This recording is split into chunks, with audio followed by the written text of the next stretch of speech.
£500 can still score you a solid gaming PC, but there are some key mistakes to avoid and some important compromises you have to know. So, let's see what's possible. Wanna play with my buddies, but I'm on a budget.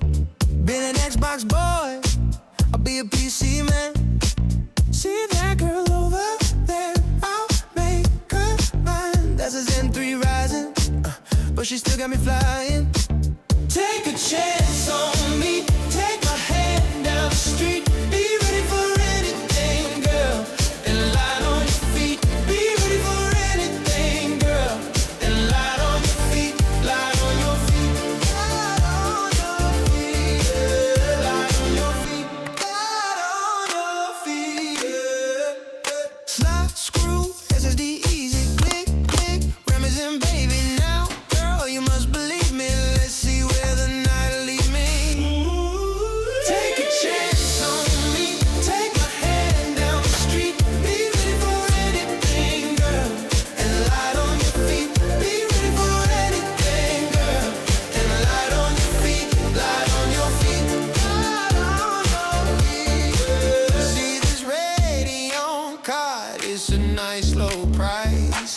8 gigs is fine when money's tight. See this power supply, it's cheap as chips. Don't cry over tier list, this will be just fine. Keep this case for me, aero cool and cheap. Gets the job done for a low, low budget. Take a chance on me, take my hand down the street.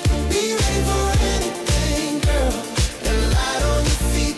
Be ready for anything, girl, and light on your feet. Light on your feet, light on your feet, yeah. Light on your feet, light on your feet, yeah. Budget bills give me the zest, low price stuff gives me that seal.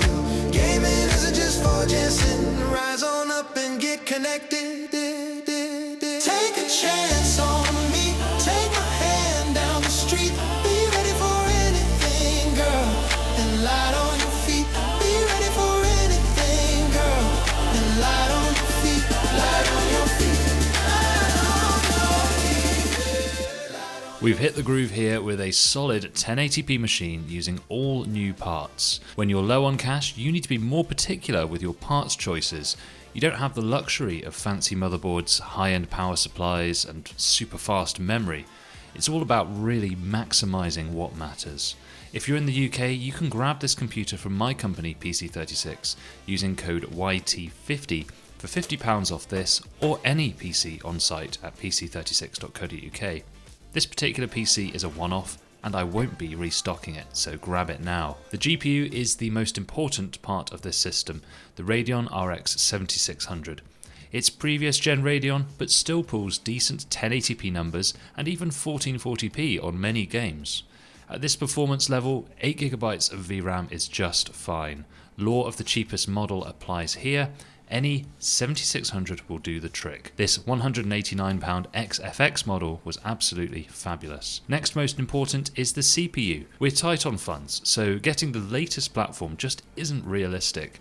The Ryzen 5 5500 is good enough, and for £60 it gives good enough performance. For the rest, we're really min-maxing.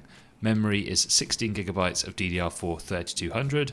Storage is a 256GB NVMe with a 1TB SATA drive in reserve.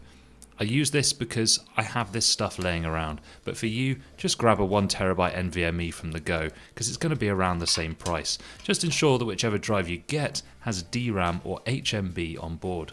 The motherboard is bottom of the barrel, literally the cheapest I could find, £48 for this B450M HDV R4 by ASRock. As low end as it is, it looks to be a 4-phase VRM, which even assuming dog water 40 amp power stages would allow a theoretical maximum of 160 to 175 watts.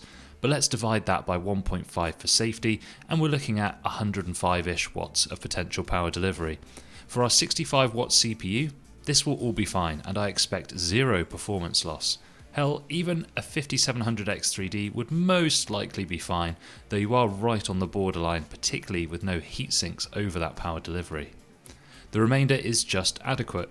We've got a cheap aero-cool case that I've had laying around for a while, the cheapest Wi-Fi card I could find that does 1200 megabits per second speeds, and one of the only cheap 500 watt power supplies that I'll trust, the Deepcool PF500. I've used about a dozen of these and they're rock solid. In terms of looks, the PC is fine. It's not beautiful, but I'd say it's good enough. It comes with these 3 fans, but they are SATA powered, so not speed controllable. I will say they were weirdly quiet anyway. The RGB is controlled via a case button, and a single colour is usually the best option when this is the case. I tried my best to make the cables look neat to add at least a modicum of premium feeling. Routing some of the cables through the motherboard tray does improve the neatness, but I can't recommend that you, the viewer, does this. There is a theoretical risk of shorting out your motherboard if you don't know what you're doing. But how about performance? On screen you'll see we've tested at 1080p resolution in line with our budget, but also included some 1440p numbers as well. While this isn't a cutting-edge system, I was taken aback by just how well this system performed. Fortnite, Cyberpunk, Black Myth Wukong and even Battlefield 6 all performed admirably. The upscaling technology such as FSR will also help with heavier titles to make them smoother, though personally I really dislike any kind of upscaling for competitive shooters that prioritise latency. It will do a bit of light video editing and streaming if needed, providing you use proxy media carefully. For thermals, these were actually highly respectable, even with the stock cooler in play. We can see that the graphics card also stayed really nice and cool. The acoustics were not awful either, and this was a surprisingly quiet system. The only downside was there was quite a high degree of coil whine from this PC. Unfortunately, this is common in the Radeon 6000 and 7000 series, although with the newer 9000 series I've noticed it's a lot better. Coil whine can be caused by many different things, and it's not a fault with the unit, it's just something that sometimes happens as a result of how the electronics work. If you'd like an educational video about coil whine, please ask in the comments. But let's talk changes. What could we swap in for a better time? Upgrading your platform to AM5 would certainly give more longevity and performance, but it would completely blow our budget. The power supply might be an option. Going for a 650 or 750 watt unit would make upgrades much simpler later on.